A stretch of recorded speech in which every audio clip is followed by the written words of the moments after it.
ಪತ್ನಿ ಮಗುವನ್ನ ನೋಡೋಕೆ ಬಂದಂತ ಅತ್ತೆ ಜೊತೆ ಗಲಾಟೆ ಆಗಿದೆ. ಅಳಿಯ ಮತ್ತು ಆತನ ಕುಟುಂಬಸ್ಥರ ವಿರುದ್ಧ ದೂರು ದಾಖಲಾಗಿದೆ. ಬಟ್ಟೆ ಹರಿದು ಹಲ್ಲೆ ಮಾಡಿದ್ದಾರೆ ಅಂತ ಹೇಳಿ ಅತ್ತೆ ಶೈಲಜಾ ಆರೋಪ ಮಾಡಿದ್ದಾರೆ. ಅಂದ್ರೆ ಮಗಳು ಮತ್ತೆ ಮೊಮ್ಮಗನ ನೋಡಕ್ ಬಂದಿದ್ರು. ಆ ಟೈಮಲ್ಲಿ ಅಳಿಯ ಆತನ ಕುಟುಂಬಸ್ಥರು ಹಲ್ಲೆ ಮಾಡಿದ್ದಾರೆ ಅಂತ ಹೇಳಿ ಈಗ ಮಹಿಳೆ ಆರೋಪ ಮಾಡಿದ್ದಾರೆ. ಶೈಲಜಾ ಬಟ್ಟೆ ಹರಿದು ಹೊಡೆದಿದ್ದಾರೆ ಅಂತ ಹೇಳಿ ಪೊಲೀಸ್ ಠಾಣೆಯಲ್ಲಿ ಈಗ ಬೆಳಗಾವಿ ಗ್ರಾಮೀಣ ಪೊಲೀಸ್ ಠಾಣೆಯಲ್ಲಿ ಕೇಸ್ ದಾಖಲಾಗಿದೆ. ಬೆಳಗಾವಿ ತಾಲೂಕಿನ ಮಚ್ಚೆ ಗ್ರಾಮದ ಲಕ್ಷ್ಮೀ ನಗರದಲ್ಲಿ ನಡೆದಿರುವಂತಹ ಘಟನೆ ಇದು. ಅಲ್ಲ, ಮಗಳನ್ನ ನೋಡೋಕೆ ಬಂದರೆ, ಮಗಳನ್ನ ಮತ್ತೆ ಮೊಮ್ಮಗ ನೋಡೋಕೆ ಬಂದರೆ ಬಟ್ಟೆ ಹರಿಯಂಗೆ ಹೊಡೆದು ಕಳಿಸಿದಾರಂತೆ ಆ ಮಹಿಳೆ ಅನ್ನೋದನ್ನು ಕೂಡ ನೋಡಿದೆ. ಎಂಥ ರಾಕ್ಷಸರಿವರು. ನೋಡ್ತಾ ಇದ್ವಿ ಕೆಲವು ದೃಶ್ಯಾವಳಿಗಳು, CCTVದು ಹಲ್ಲೆ ಮಾಡ್ತಾ ಇರೋದು ನೋಡಿ. ಏನಿದು ಹಾಗಾದರೆ ಘಟನೆ? ಬೆಳಗಾವಿ ತಾಲೂಕಿನ ಹೊನಗಾ ಗ್ರಾಮದ ಪತಿ ಭೈರು ಮೇತ್ರಿ, ಮಚ್ಚೆ ಗ್ರಾಮದ ಪತ್ನಿ ಪ್ರತೀಕ್ಷಾ 1.5 ವರ್ಷದ ಹಿಂದೆ ಮದುವೆ ಆಗಿರ್ತಾರೆ. ಅದ್ಧೂರಿಯಾಗಿ ಮದುವೆ ಆದರೂ ಕೂಡ ದಂಪತಿ ಮಧ್ಯೆ ಜಗಳ ಇರ್ತದೆ. ಪತ್ನಿಯನ್ನು ಸಂಶಯದಿಂದ ನೋಡ್ತಾ ಇದ್ದ ಇವನು ಗಂಡ ಭೈರು ನನ್ನ ಮಗಳಿಗೆ ಕಿರುಕುಳ ಕೊಡ್ತಿದ್ದ ಅಂತ ಅತ್ತೆ ಶೈಲಜಾ ಅವರ ಆರೋಪ. ಪತ್ನಿ ಪ್ರತೀಕ್ಷಾಗೆ 15 ದಿನಗಳ ಹಿಂದೆ ಅಷ್ಟೇ ಹೆರಿಗೆ ಆಗಿದೆ. ಇದರಿಂದ ಪತ್ನಿ ಮತ್ತು ಮಗುವನ್ನು ನೋಡೋಕ್ಕೆ ಪತಿ ಭೈರು ಬರ್ತಾನೆ. ನನ್ನ ತಂದೆ ತಾಯಿ ಜೊತೆ ಅತ್ತೆ ಮನೆಗೆ ಬಂದ ಭೈರು ಅಂದರೆ ಅವರ ಅಪ್ಪ ಅಮ್ಮನ ಜೊತೆಗೆ ಬರ್ತಾನೆ. ಆದರೆ ಮಗುನ ನೋಡೋದಕ್ಕೆ ಅತ್ತೆ ಶೈಲಜಾ ಅವರು ಅಡ್ಡಿಪಡಿಸ್ತಾರಂತೆ. ಆ ಎರಡೂ ಕುಟುಂಬಸ್ಥರ ಮಧ್ಯೆ ಜಗಳ ಗಲಾಟೆ ಆಯಿತು. ನನ್ನ ಮೇಲೆ ಹಲ್ಲೆ ಮಾಡಿ ಬಟ್ಟೆ ಹರಿದಿದ್ದಾರೆ ಅಂಥೇಳಿ ಅತ್ತೆ ಈಗ ಆರೋಪವನ್ನು ಮಾಡಿದ್ದಾರೆ. ನೋಡಿ, ಇದರಲ್ಲಿ ಯಾವ್ದು ಸತ್ಯ ಯಾವ್ದು ಸುಳ್ಳು? ಆಕೆ ಹೇಳ್ತಾಳೆ ನನ್ನ ಬಟ್ಟೆ ಹರಿದು ಹೊಡೆದ್ರು ಅಂತ, ಅವನು ಹೇಳ್ತಾನೆ ನನ್ನ ಮಗುನ ಮುಖ ನೋಡೋಕೆ ಬಿಡಲಿಲ್ಲ ಇವರು, ಹಾಗಾಗಿ ನಮಗೆ ಜಗಳ ಆಯಿತು, ಕೋಪ ಬಂತು ಅಂತ ಇವ್ರು ಹೇಳ್ತಾರೆ. ಈಗ ಕಂಪ್ಲೇಂಟ್ ಆಗಿದೆ, ನೋಡಬೇಕು ತನಿಖೆ ಯಾವ ರೀತಿ ಆಗುತ್ತೆ ಅಂತ.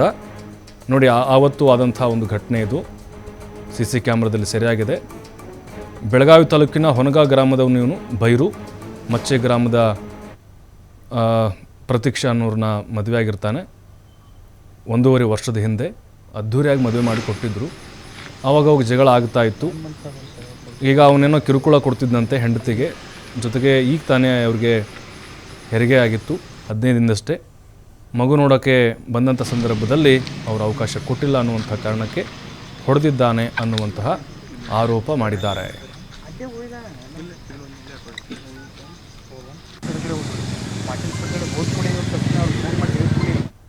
ಹುಡುಗಿನ್ರಿ ಹೊನಗಾ ಕೊಟ್ಟಿದ್ದೇವ್ರಿ ನಾವು.